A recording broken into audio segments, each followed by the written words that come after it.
Join Tarcia on this journey to discover the rest. Go.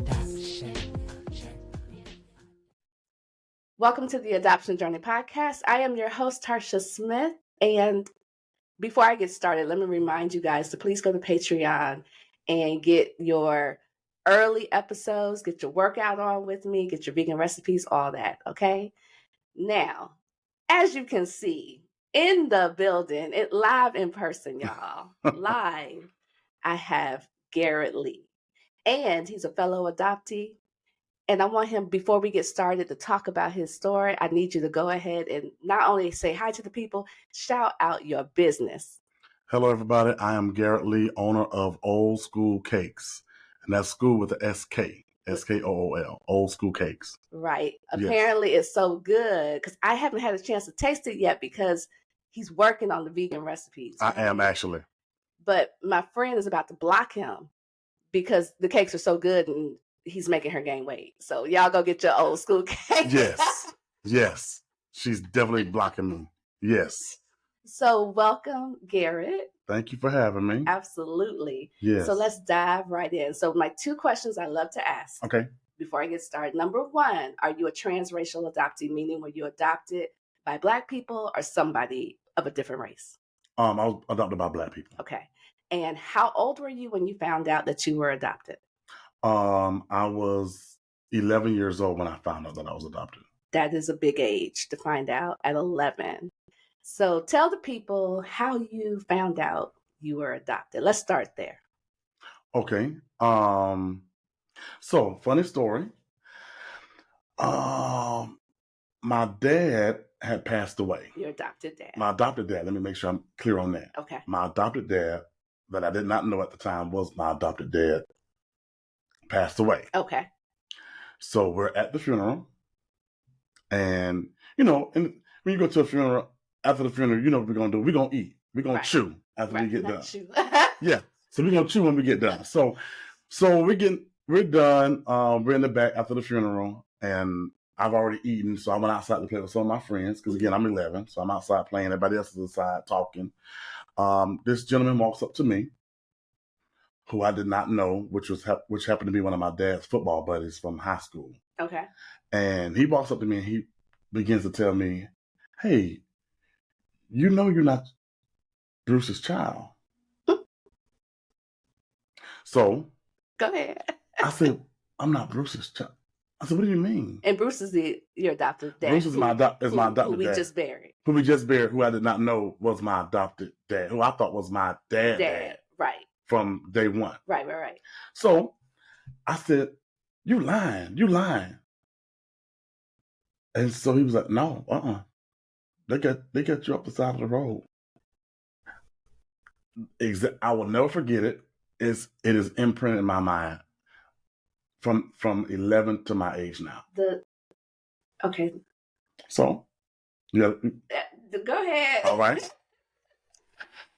So I immediately freak out and I run inside the church. You have church annex. Using the church annex. The annex, old school. The annex. I go inside and I run to my mom and I said, "This gentleman said I'm not y'all kid. Is this true?" And what Mama said? So Mama played it off real well, and she lied and said, "That's not true. No." But I didn't believe her. Everything in me said otherwise. And I called her out on it. I said, "I don't believe you." It took too long to respond. At 11. At 11. And you're still here to tell the story. And I'm still here to tell the story. For those that don't understand, black mamas, black parents, yeah. It's a little different. What we're not going to do is tell our parents they're not telling the truth. Right. And live to tell the story. But you know what? I didn't call her a liar. I just say I ain't believe her. This is pretty much the same thing. It's the same thing. It's the same thing. So basically, after that, I found out later on that she told the truth. I mean, that she did not tell the truth. That it was true that I was adopted. And so what it was, I didn't find out that day. I found out the next morning. Because That was a Saturday for the funeral. So that Sunday morning, we got ready to go to church like normal. Mm-hmm. And she came in my room and she said, "How you doing?" I said, "I'm okay." She's trying to figure out, how I was doing from the funeral the night before. Right. And so we brought the conversation back up. Actually, she did. Okay. And so that's when she went ahead and revealed to me that, yes, that is very true, that you are adopted. Okay. So when you find out at 11 the next morning, mm-hmm. and you didn't believe it the day before, do you remember in that moment how you felt? I felt weird because I felt like, who are these people who I'll call family? Mm. Who are these people that I call family? So walk me through. Now you know this. Mm-hmm. Now we got to process. Mm-hmm. And now you got to, like you just said, go back and figure out who these people are. So how, moving forward, was it like she told you this and then we're not going to talk about it no more? It was like, I'm going to drop this here and then, or were there other conversations? I think we probably had maybe one more conversation. That's not enough. So that's not enough. That's not enough. and so we had one more conversation, because I think what it was, I don't think that she was really comfortable with having to go ahead and just reveal that. Because let's go back. Let's go back to the guy who told me. That really wasn't his spot. That wasn't his place to tell. First of all, was it? Who do you know who it was? I know who he is. Other than your dad's football team. I had never met him before in my life. And now, right now, here, you want to come and say, right, this today, today, of all days, at the wrong time, in this moment, this is what you want to do, right? So going back to the conversation that happened that Sunday morning before church, okay, we had the conversation. It was very quick. I can remember it being very quick, and she asked me, "How did I feel?" Right. And so, surprisingly enough, I didn't feel bad about it the next day. Mm-hmm. Saturday, I was all over the place. You got to understand, lost my adoptive dad. It's a lot going on. Family in and out the house. Right. Family at the house, that day.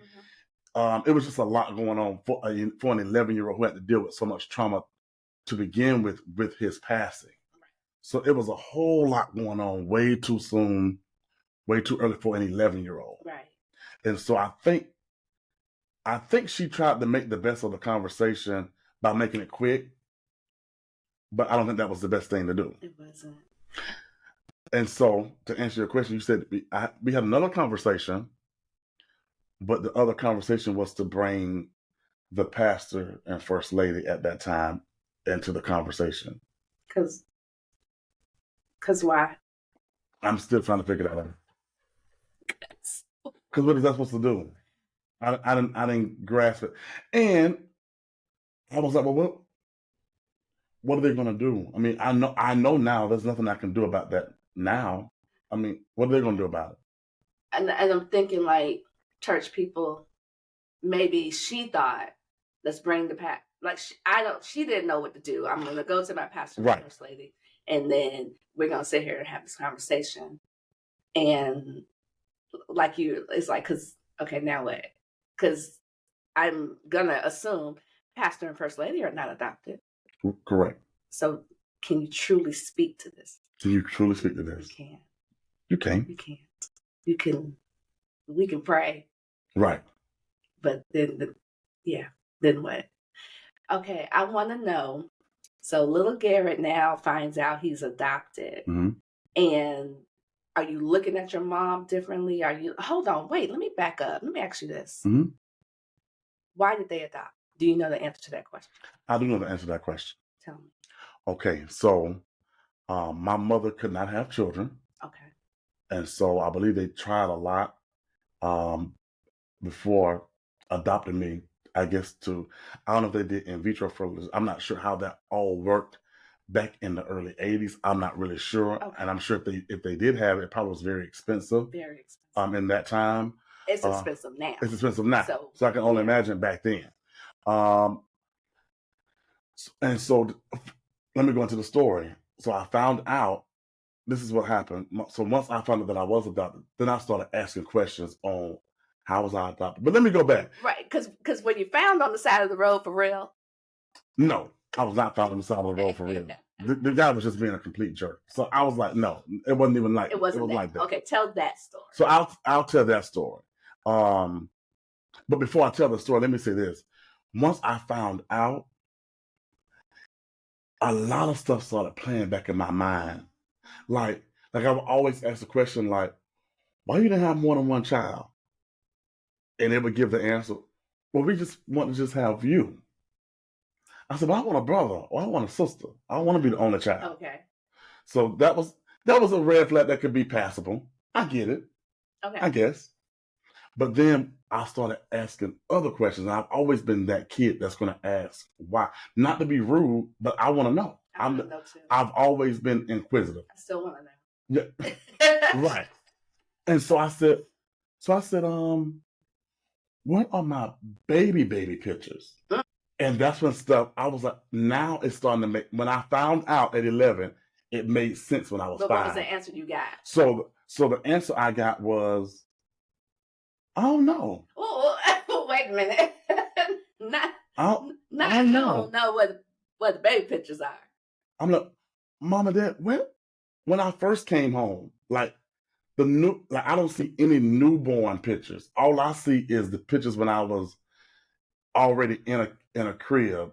Or no pictures of her being pregnant. No pictures of her being pregnant. No pictures of a baby shower. None of that. All I saw was I'm already home. I'm already in a crib. I'm already. Yeah. It's all that first part is gone. Mm. And you picked up on that as a kid. As a kid. Yeah, I'm like, where are those pictures at? I see every other picture, but I don't see this picture. What's going on? And so it was, again, like in most Black families, we sweep everything under the rug. Say it again for the people that did not hear you in the back. We sweep everything under the rug. And so I said, okay, that's kind of weird. No. So that stuck with me for a minute because I was always looking at pictures. I saw the pictures that when my aunts and uncles used to babysit me, but it was always 6 months, 5 months. And back then the mothers, they put 6 months old, 4 months old, 7 months old, 14 months old. It was never 2 days old, 1 day old. Where is the lock of hair that they used to have? I got all my boys' locks of hair.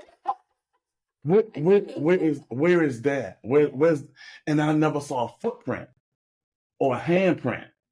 I'm telling you, I started asking, and maybe I blame it on my mama because she's a teacher or a retired teacher, and so she's always into something or researching something. So I think I took on that same responsibility, that same mindset. So I'm like, and go ahead. Maybe, but also what I have. And I don't know if this is a thing, but a lot of adoptees, this is how we are. Okay. Guilty. Okay.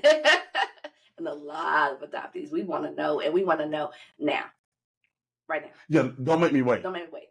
Right now. Oh, I'm gonna come at that in a minute. Because that make me wait stuff does something. It don't work for me. Because I don't know, I might not ever find out. I might know. So it's anyways, I'm getting off topic. Okay.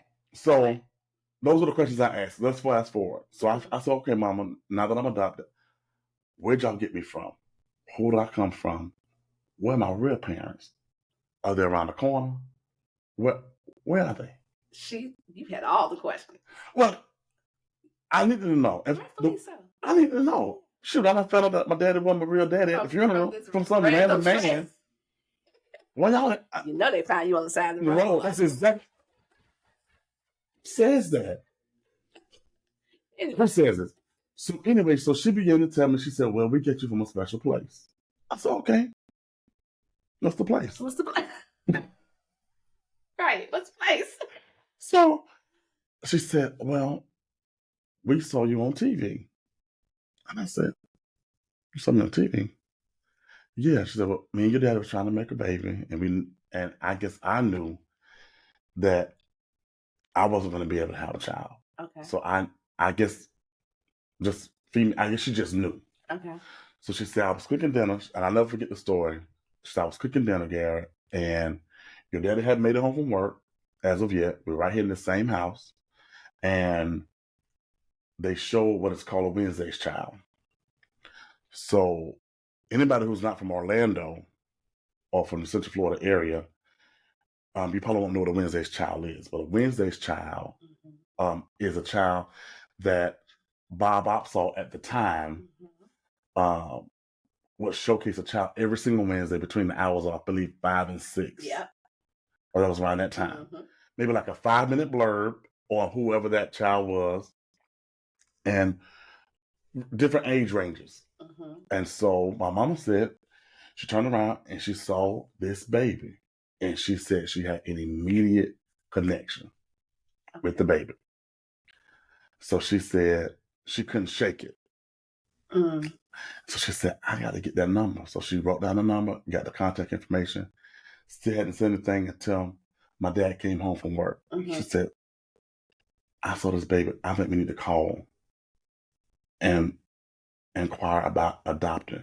And so he's still under the assumption, baby's still trying. She was like, no. Okay. This is it. Okay. I need to get this baby right here.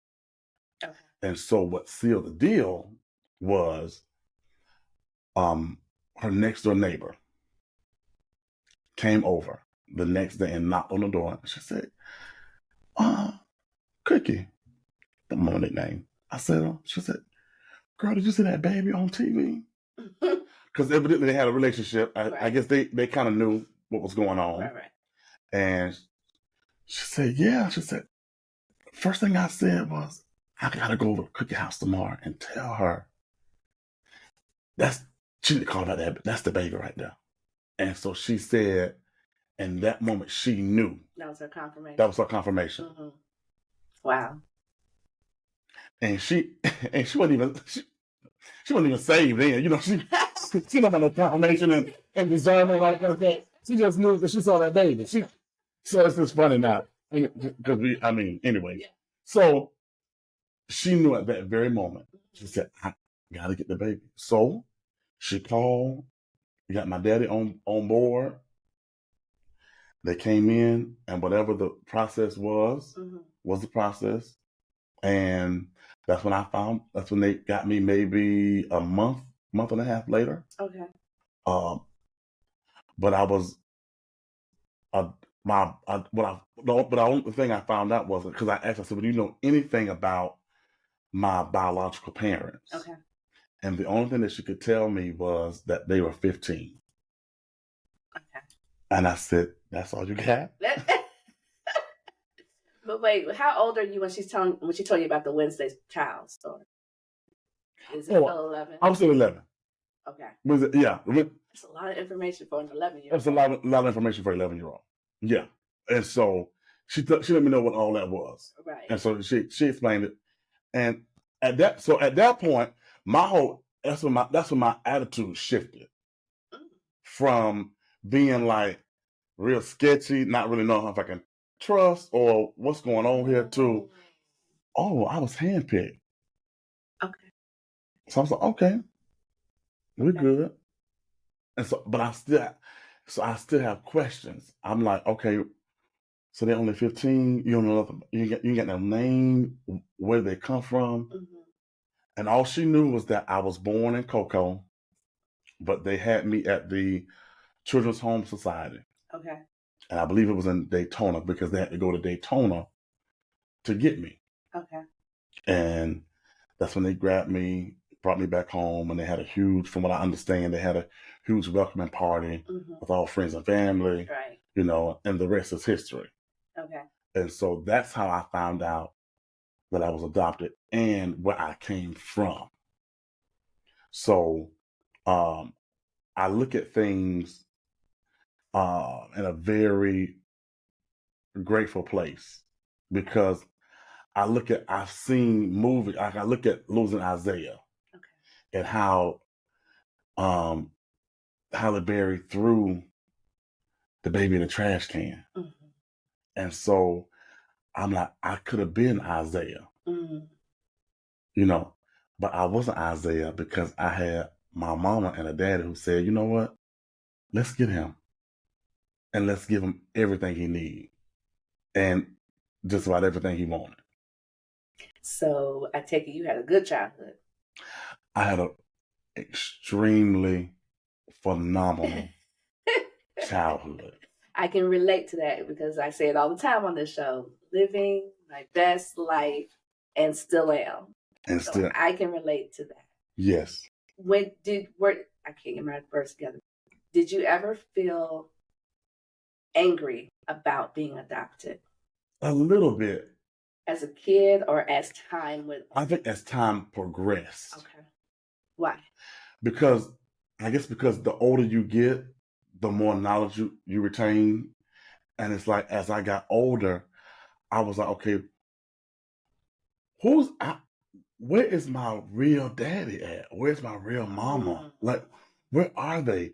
And as I got older, I'm like, okay, especially when you start going to the doctor's offices and you start filling out those papers and they ask you, do you have this in your family? Do you have any hereditary diseases? And I can't really answer that truthfully. I only can answer it based on the family that I was raised in. Right, and that doesn't apply to you. That doesn't really apply to me.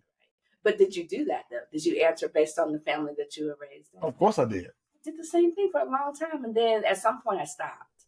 I'm like, what am I doing? Because that doesn't apply to me. And let me tell you why I did that. Because I'm like, okay, well, I've been with them this long. Surely I've picked up on the traits that they have. And what I mean by that is, in my mom's family, high blood pressure runs rampant. Okay. Diabetes runs rampant. Okay. In our family. Now, what was funny is it skipped my mama. Okay. Which was good. I'm glad. Mm-hmm. But out of 9 kids, I think 7 or 8 of them had diabetes. Yeah. And most of them passed from that. Okay. So but then when I saw, and what made me go ahead and copy is because, okay, well, I'm raised under them. I'm eating the same things they ate. And I'm seeing y'all eating chitlins and hog maws and all this bad stuff. Wait a minute, not chitlins. I mean, I'm just saying.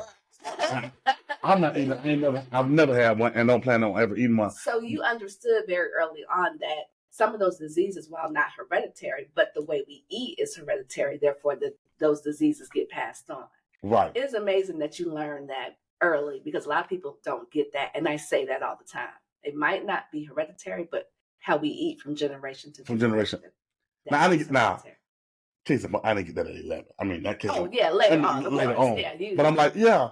But it was that kind of stuff, filling out those doctors things, and knowing in the back of my head that's not my real people. Yeah.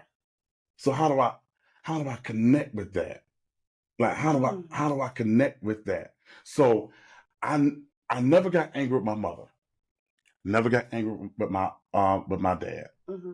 And for the sake of this particular platform, never got angry with my adopted mom or adopted dad. I was just going to ask you to clarify that. Mm-hmm. And so, but got very angry for a short stint though. With my biological parents. Not a long stint. Okay. Because how old were you when you felt that? Oh, probably my 20s. Okay. Why? Because I'm like, okay, at 20, I'm 25. Surely by now, you would have want to come and look for me at this point. I'm 25 years old. So you've let 25 birthdays pass by and you have not said one word or have not tried to find me that I know of. Mm-hmm. That I know of. Okay, let me help you with that. Okay. So was your adoption open or closed? I'm assuming it was closed. Okay. And if it's a closed adoption, you very well might have had a different name when they had you. Then when your parents adopted you, your name probably maybe changed. So if your name changed, they don't know where to find you. they don't know where to start. They know they placed the baby for adoption, said day he was born here. There's some digging, but there's some digging they got to do. It's just not, or they could take a DNA test. But if you haven't taken a DNA test, then it's going to be it's still sketchy. It's still sketchy. Got it. So there are some adoptees that feel like that. Well, how come never anybody came to find me? How would they? Because when I found my birth, especially my paternal side, because on my maternal side, I was a family secret. On my paternal side, I was a family rumor. So when I did find them, and they're like, it was always rumored that you exist, but nobody ever knew where to even start to find you. They said that to me. I get it. Because the only reason why I found them was through DNA. So there's that. There's that. So I can't even be mad with them either, can I? Yeah. So for the family out there that's listening that might feel like this and be mad,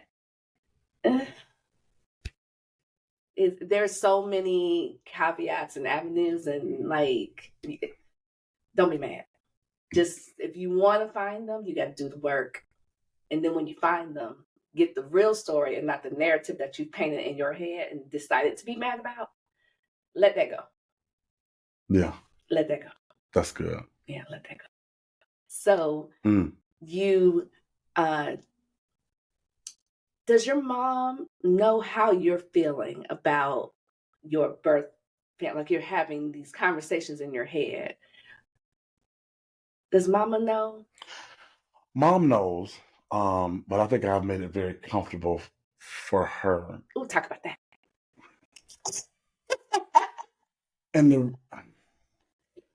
the reason I say I've made it comfortable. Wait a minute. For those that are just listening, I want y'all to know he just rolled his eyes at me. Go ahead.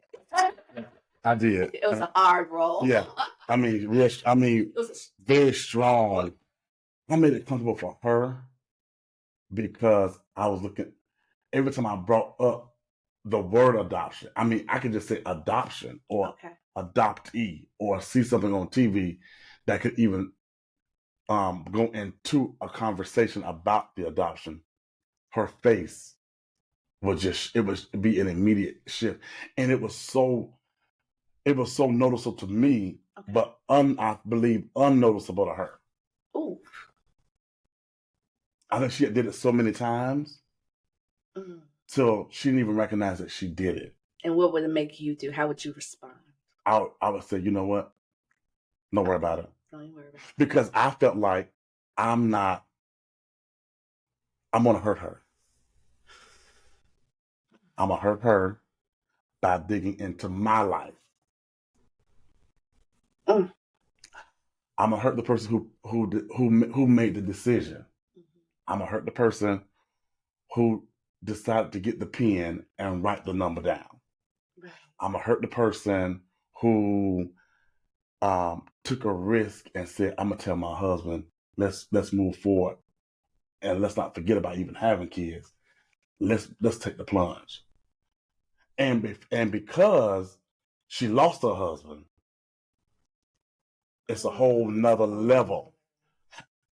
I can't, she's already dealt with enough heartache with just that whole process of how he died and the whole things leading up to that. That was already traumatic for her. I'm like, I can't add another nail in said coffin. You know what we're very guilty of as adoptees? Carrying other people's burdens. And that's true. Yeah. Even I see it now. We do that. Because it ain't my issue. That's your issue. And that's harsh. I know. Oh, that's so harsh. It is. But it's I have a right to know who I am. I have a right to know where I come from. I have a right to all of that because it's a basic human right. Mm-hmm. For those that are not adopted, you know where you came from. You know your people. So why can't I? Why can't I? And we do carry that guilt. Oh, I don't want to hurt them. Yep. But at some point, we got to let it go because we have a right to know. I've gone through all those things. That's why I could speak to that. I've done that. And I'm just now starting. You're just now starting. And it's even like today, I've been anxious all day today. Really? All day. I've had a myriad of emotions all day because I said, am I gonna get on this podcast and break completely down? And if you do, and that's okay. You know, you need some I didn't bring no tissue. We gotta go get you some tissue. I think I'm good. But I was nervous, excited, anxious. I didn't know what yeah. to feel, and then now you're nervous. And I thought with the journey to get to your house.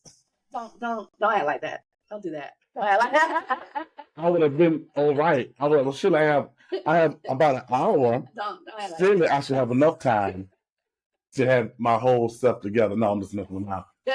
But seriously, I woke up this morning because I knew I was coming here today. I knew it. I said, okay, today is the day. Today is the day. Today is the day. Today is the day. And for those that don't know, today is the day. This is his first time telling his story. Right. First time.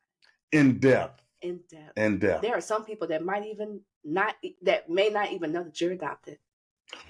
Okay, so can we talk there for a minute? For sure. So if you saw my mother, and I believe I showed you a picture of my mom. It's almost scary. You do. That we look alike. You do. And that happens. I've seen that happen. It happens. It does. And you do. And so my closest friend, when I disclosed the story to him, he thought it was the meanest thing, y'all. He thought I was being, what do you mean you're adopted? You just mad at your mama right now. I'm like, no, I'm not mad at her. Who's walking around just making that up? Why would you make that up? So much so until I had to call. I said, let me call Mama, because he called her Mama too. Yeah. So she can go ahead and calm your fears and remove all your doubts. And when she confirmed it, his mouth, his facial expression, unbelievable. So, not you mad at your mama. Why would you say that? You mad at your mama? Why would you say that? I can't believe you said it. That is such a mean, evil thing to say that you're adopted. That's your real mama. But wait, okay, let's go here. Okay. Why is being adopted a mean, evil thing to say? Well, I don't want to even bring this up. You're fine. But here we go. It's me. Okay. Mom, bring it up. It may ruffle some feathers, but at this point, I'm grown. I'm a big age. I'm good and grown. Good. I'm good. I had two cousins who told me, and so let's go back. I had two cousins that told me that I was adopted when we were kids. But they said it from a place of, oh, you ain't really one of us. You're adopted. That was the tone in which I'm translating on how it came off from a 9 or 10-year-old back then. Okay. And I'm like, okay, well, first of all, why would y'all even say that? That was very, very mean. Very mean. And so not knowing, they really did know. So now my beef is with relatives. Like, why you running your mouth telling kids this that don't know how to have a filter? Right. And don't know when to hold them and when to fold them. You had a responsibility to keep your mouth shut. Or could they have been having adult conversations within earshot? Within earshot. Okay. Let's be that too. Let's get. You better look from another vantage point. Because look, I'm not ready to go in. Look, come back. Let's come back. Pull you back. Because sometimes you know how we are as kids, especially for those that don't know, especially when we were kids, a little bit, everybody that bit my house, and them adults in there having a conversation. We ain't that far from you. We're not that far from it. And we end up playing. We are. Oh, and you know what? I give them the benefit of the doubt. Let's give them the benefit of the doubt. And then they had that information, and then when it was time to be mean, then they used it. Messy Patty. Messy, because they're 9 and 10. And that's what 9 and 10-year-olds do. Right. So okay. So we'll let that slide. We'll let it slide. Okay. We'll let it slide. You love them again? Yeah, they're good. Yeah. Okay. They're good. They're good. But yeah. Where we at? I want to know: do you think being adopted affected your relationships, friendship, romantic, however? Did it affect how you moved in your relationships? Yes. And did you even realize that it was some adoption stuff that you was dealing with, or you just thought, this is just who I am? I thought it was just who I was until I did some further research and found out that there was some adoption issues. And so what are some of those issues? I'm going to give you the main one. Okay. Rejection is an issue for me. Mm-hmm. Hearing no, not now, maybe later. Mm-hmm.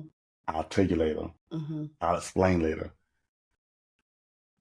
It all goes back to that small, tiny seed of rejection. Because looking at it now, I'm born rejected. Mm-hmm. I'm out the womb rejected. My mother, for whatever the reason was, good, bad, ugly, indifferent, right, does not have the wherewithal to keep me or want me. So I have dealt with rejection issues all of my life. Mm. And so that's why I'm the type of person, whether it's platonic or romantic, Mm-hmm. I love extremely hard. Love hard. And I'll let a whole lot of crap slide by because I'd rather keep you than to deal with you being gone. Mm. Because of that big word rejection. I don't want you to turn your back on me. And if I ever get to the point where I'm done, I'm so done. It's a wrap. I'm so done. I mean a turkey and Swiss wrap. I mean it's a wrap. It's a whole wrap. Done. Don't get me there. Done. And I'm gonna tell you why. Because I've given you 975,000 chances to get it right. So when I'm done, just know it wasn't because it was a one hitter and quitter. It's because I did the work. I did my part. I did the work. So that's one of the main things that's probably one of, I'm sure there's probably more. I'm sure you'll probably throw something out there that I didn't even think about, but rejection being the main thing about it for me. Because I think it opens up so many other avenues of stuff. It does. When did you realize that you were, I'm not crazy? There's some adoption stuff. Because I was a real big age when I discovered that. I was a big age. I'm going to say big age. Big age. I don't know what year. Because I went through that too. Like the rejection thing. Mm-hmm. Clingy. Like, yeah, all that. And grew up like, this is just my maker. This is just who I am. And as I began to learn more, and I was like, and there it is. Okay, that's what this is. Have you ever thought about going to therapy? No. Why? Not because I was afraid to. I don't think I ever put it in the forefront of my mind. I don't think I ever thought about it. Okay, think about it. I guess I got to. You think about it. And this sounds like it, right?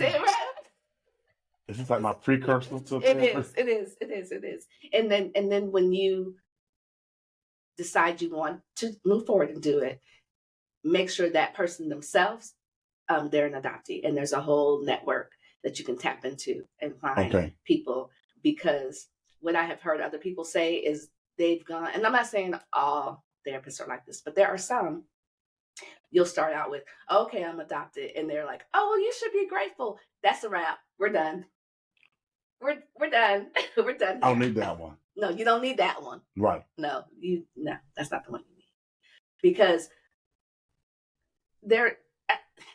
you can be grateful, but I need my own reasons why I'm grateful for it, because everyone's story is different. Everyone's adoption story is not good. Right. And I've heard horror stories. Right. Thank God that's not our testimony. Correct. But there are some. So you can't just throw a blanket out there and be like, oh, you should just be grateful. No.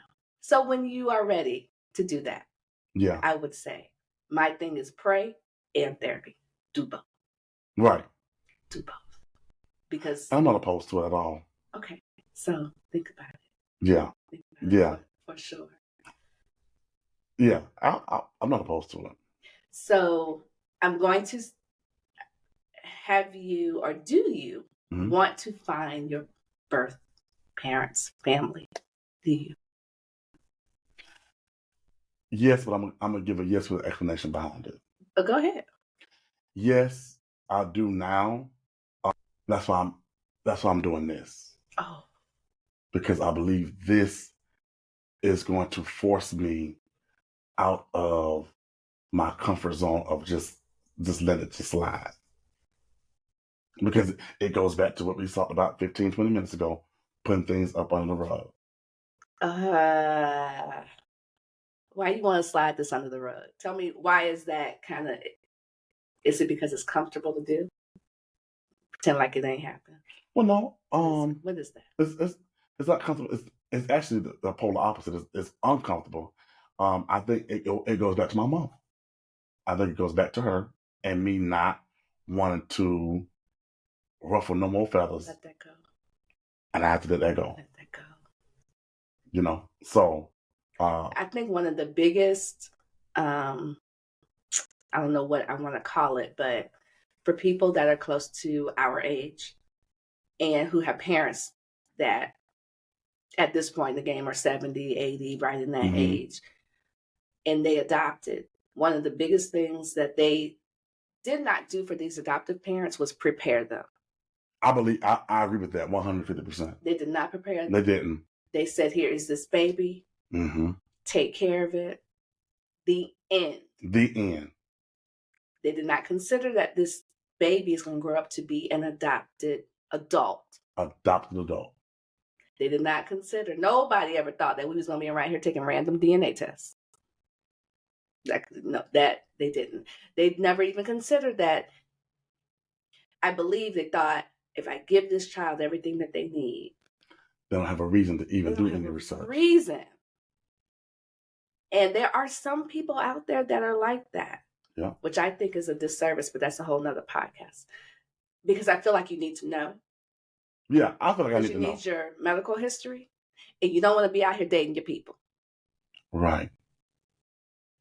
It can happen. It could happen. You heard those strawberry letters back in the day? It could It can happen. You don't want to be out here dating your people. And I'm not saying when you go and figure out who your people are, I'm not even saying you have to have this whole full-blown relationship, but just know who your people are. Yeah. So. Yeah. And what was so funny was, for years, I think my friends, my close friends who knew, they were more concerned about me finding my parents than I was. I'm like, y'all making a big deal out of it. I ain't making a big deal out of it. But don't you want to find?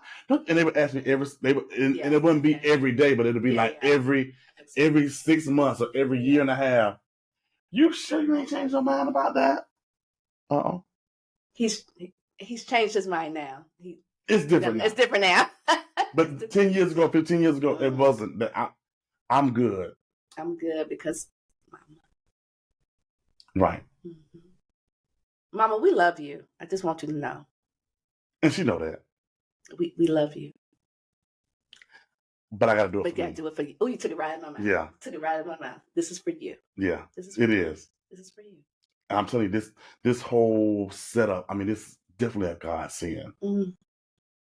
It's definitely a godsend, because I probably would have never delved into that part of my life had it not been a mutual friend of ours who said, you need to call her. this story right here, you gotta tell this story because somebody needs your help. Somebody, because none of this is for us. None of it's for us. Yeah. You're still walking your path, but none of it's for us. No. Just your courage to take this first step is for somebody else. For somebody else. It ain't even for you. Right. I'm so proud of you. So I want to say this because you are getting ready to take the journey into search and reunion. Be ready for anything. And until you get to that point, don't do it. Because you don't know what you're going to find. Now, I always say we tend to think the big bad wolf is waiting for us and it's going to be this scary rejection. And sometimes it is, but a lot of times that person is so excited that you found them because they didn't even know where to start. Right. So you just got to be ready. And when it comes, like when you find them, let those relationships, let those chips fall where they may. Okay. Don't go into it and be like, oh, okay, I'm going to have these cousins, I'm going to have these siblings, I'm going to have this.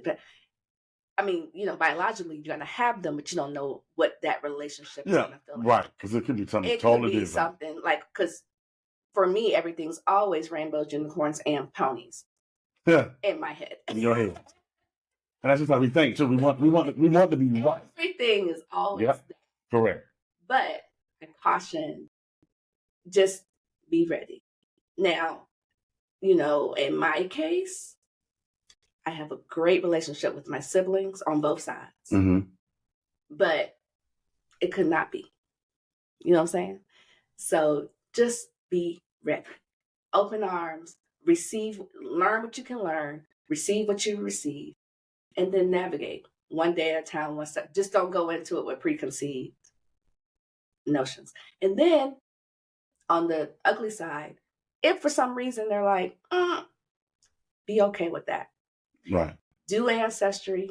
You can piece together your family tree. You ain't got to know them. I've pieced together my whole family tree on both sides. Most of these people I do not know. But I now know where my family comes from. I know the last names that I come from. I know all that. And most of the people on that tree, I don't know. And I didn't need to have a conversation with anybody to do that. For me, those family trees are like puzzles. Right. I like puzzles. And so I dig. And plus, I dig. I'm a digger. So, yeah, you don't need to talk to anybody. You can learn a whole lot on ancestry. Yeah. So. That's my next step. I'm excited for you to do this. So, I want to wrap up, but I want you, unless you got something else. Do you have anything else? Anything in your spirit? I think I'm good I think I am. Mm-hmm. Based on whatever you're going to ask me next. Yeah. So I want you to speak to the person, to the adoptee that's where you are right now, just stepping into, just becoming. What would you say to them?